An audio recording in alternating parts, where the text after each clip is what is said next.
are people for some reason because I like human emotions and how it works and how it develops.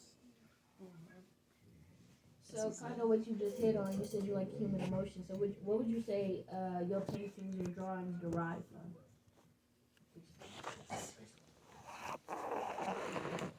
Well, it's a mixture, a lot. I like to mostly focus on a more finding people that you understand and people finding people that they don't understand.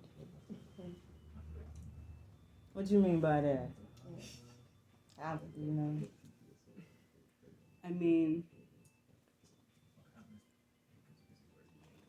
Finding people that you don't understand.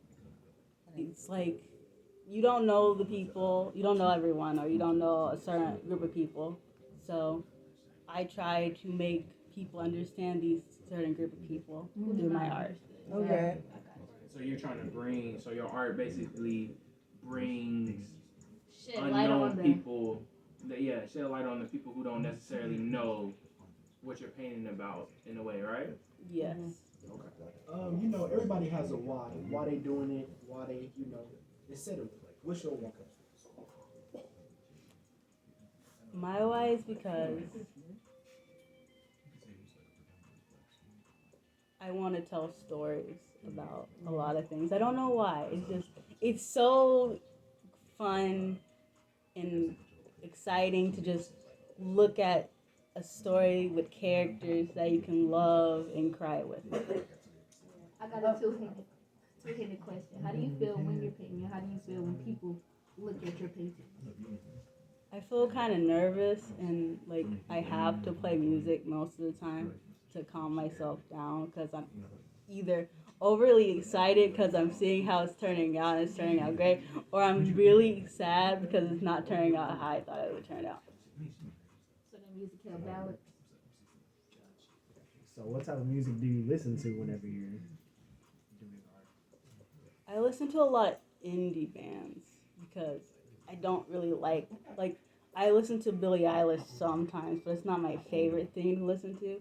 So sometimes I just go to what listen to. I don't know how they found me or Cave Town because it's more relaxing on that end. Okay, I have a question. So I write poetry is, and it's really an outlet for me. Is drawing an outlet for you? Like, do you ever feel like you got like a stressful day? I'm gonna go home and just put on some music and draw. Yep. Got you. That's how I got into art, for real. I would say Kennedy, I'm not sure if you define yourself that way, as an introvert. And so I was an introvert for real when I was young. So it helped me come outside of that introversion though, being able to like describe my artwork and talk about it. It really did. Can I ask who is Kennedy to you? So her mother is my friend. So that's how I learned about her gifts and everything. I thought she like your prodigy or something. Oh no. I mean, not at all. But I think that just teaching it and providing opportunity through festivals like what's going to happen this Saturday, if anything, it's just opening up the arena for youth to have more confidence about their art and sell their artwork. And so, yeah. So. And what time is the festival going to be? It's from 12 to 6. So the live performances start at 1 p.m. And you can hop on a horse. Pick up a pumpkin and paint it, Yeah. How much is it to get in, or what's the pricing? It's totally free. So Underground Tree Studios is hosting this and just wanted to uplift the youth and the community and provide everything free. We have a few sponsors. We'll shout them out at the festival. And that's what made it happen. Lacy Park, I'm on the council at Lacy Park, and they provided the space. So, just trying to bring something for y'all. Okay. So what happened? Say that I want to start, making artwork or something like that. What would you tell me to get started? Give me motivation. What would you tell me? Just start. You can start sketching, and then figure out like what you want to paint on, or if you even want to paint. because they're two different mediums. So identify, what's in your mind, what's in your heart. Um, I doodle a lot, like in class I would doodle. And so just figure out, where that comes from. But I mean, ask Candy. Okay, what would you tell me if I just started art and I come with you like, what do I do? Blah blah blah. Depending on which kind of art, since I do writing sometimes as well. If you're trying to do writing, just write short stories and do little poems and stuff. And if you're trying to do, visual art, I'd say start off with just fun things like flowers or smiley faces and just slowly start sketching other things as you go on with it. There we go. I would say even there's some books out there about shading and different things like that and bringing dimension to stuff. So, say you draw a smiley face, you might want it to look more three dimensional. I'm just saying. And so, yeah, Smiley faces? shade. You can squiggly lines. You can shade with that. You can shade with dotting. You can dot work. Yeah. I remember when I was at Walt Whitman. Ooh, that was a long time ago. Ooh. This guy. But anyway, I was in art class and they taught me about shading. I can write, and then shade with my finger and make a different. Exactly. So I was learning a little something. There's different tools like you can buy. It's like wrapped up paper, really, Yeah. and you can sit there and shade. I know when I draw, I like to use a mechanical pencil. That's basically all I use. You can buy all different grades of pencils, but I'm just on the mechanical pencil, and I'm a beast on it. I think Okay. but whatever works for you, What's It's all one artist art. that you look up to? Hmm. What's one artist that you look up to? You wanna go first? You said one artist? Yes. Basquiat, Jean-Michel Basquiat. Who is that? If well, Jay-Z, he really about him now. Like basically, his hair looks like what his hair was like back in the day in the '90s. He was pretty close to Andy Warhol, but he's an abstract artist. Um, he kind of got a little, into himself and died at the early age of 27.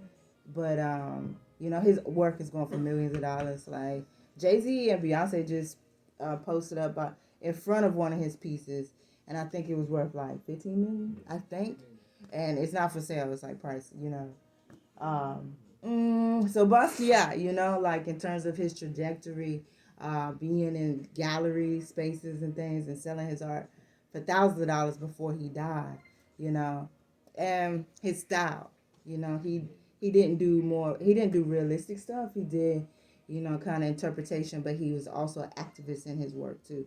If you look at it, yeah. I never really think about the artist behind the work for some reason. Okay. Like I think about it, but not as much as I should. Yeah, I didn't until later. I don't have any. I look up to artists. I just don't have any names to pick out right now. Yeah, I like to research the artists and see how long like they lived, and then their trajectory in the art world. Because I'm a full-time artist, and so I like to just study and even not work differently than what they did. Because a lot of them have died early. If you really look at some of them, or they have a whole collection of work and they never sell any. Like Van Gogh, there's a whole exhibition about him right now. He sold one piece of art when he was alive, and I could definitely say that's not my trajectory, Yeah. But if you see him now, they making millions of dollars off of his name, right? Mm-hmm. So I like to just research the people. Oh. Oh, go ahead. What would y'all say that art in general just teaches y'all? Like, what life lessons y'all can take from it? What are some? You wanna go? Oh yeah. Life lessons. Early on, I learned that you really can't make any mistakes in art. Like it'll dry, you can cover it up. Every piece of paint is supposed to be there. But not to take it too serious. So I can translate that to life too. And to keep it pushing. What art has really taught me is how to actually slow down and not rush the piece. All right. This is my Good last answer. question. My last question is, if you can paint a mural anywhere in the world, where would it be? A what? A mural. Mural. Okay. Yeah, that part, my bad. I'll probably have to choose somewhere in Africa, you know, like, you know, I dig Paris and London and stuff like that, but I would like to put something in Africa. Africa is a huge continent, so somewhere in the 53 countries. Okay. What about you? Probably pick Oklahoma since, you know, I was born here and I want to still dedicate something to my community. There we go. Good answer. Yeah. Good answer. I already done that, so, you know. That's not too joking. Yeah. Okay, and last question. If you guys would like to leave us any words of wisdom, it could be a phrase, an anecdote, or just a quote or anything. Whichever one of y'all want to go first. Let your light shine, you know, whatever your passion is, just shine, you know. Don't let nobody hinder your light, because they will try. So just keep it moving. You don't gotta Shoot them if you overthink have it. to. No, I'm just Nothing. kidding. You don't gotta overthink it. You don't got nothing? No. Plead the fifth on it. All right. Mad at you. All right, thank y'all for having us on, you know. Definitely. was And a I hope to see pleasure. y'all Saturday, 12 to 6. Yes. It's for y'all, it's for the young people. Okay. Yes. Lacy. Tell y'all mamas too. You ain't got nothing else to do, don't you? Wow. You ain't had nothing to do for like 3 months. Hey, I'm a ghost. I don't know what you're talking about. Ain't you the oldest one here? I'm gonna take a step. Got you there. I guess I can't go, huh? No, you definitely can come. Oh, okay. Yeah. They have my grandpas. Oh, okay.